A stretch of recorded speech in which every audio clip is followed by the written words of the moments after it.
Hi friends, welcome to Tulasi world. ఇన్ని రోజులు chat చేయడం ఇంత ఈజీ అని తెలియక ఎన్ని డబ్బులు ఖర్చు పెట్టామో, అది కూడా అన్హెల్దీ ఫుడ్తో. 20 రూపీస్ ఖర్చుతోటి ఇలా టేస్టీగా హెల్తీగా ఇంట్లోనే చాట్ ప్రిపేర్ చేసుకోవచ్చు. ముందుగా బఠానీ 6 అవర్స్ ముందు నానబెట్టుకొని ఉంచుకోవాలి. ముందుగా ఈ నానిన బఠానీని కుక్కర్లోని ఒక పొటాటో తొక్క తీసుకొని ఈ బఠానీతో పాటు 3-4 విజిల్స్ వచ్చే వరకు ఉడికించుకోవాలి.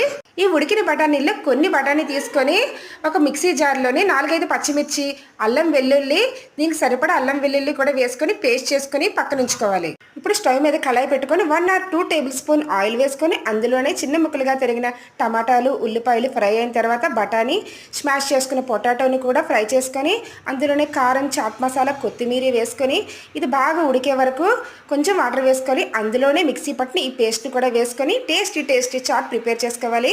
ఈ చాట్ని ప్లేట్లోకి సర్వ్ చేసుకుని పైన చిన్న ఉల్లిపాయలు, కొత్తిమీర, కార్న్ఫ్లాక్స్ వేసుకుంటే సూపర్ అనాల్సింది.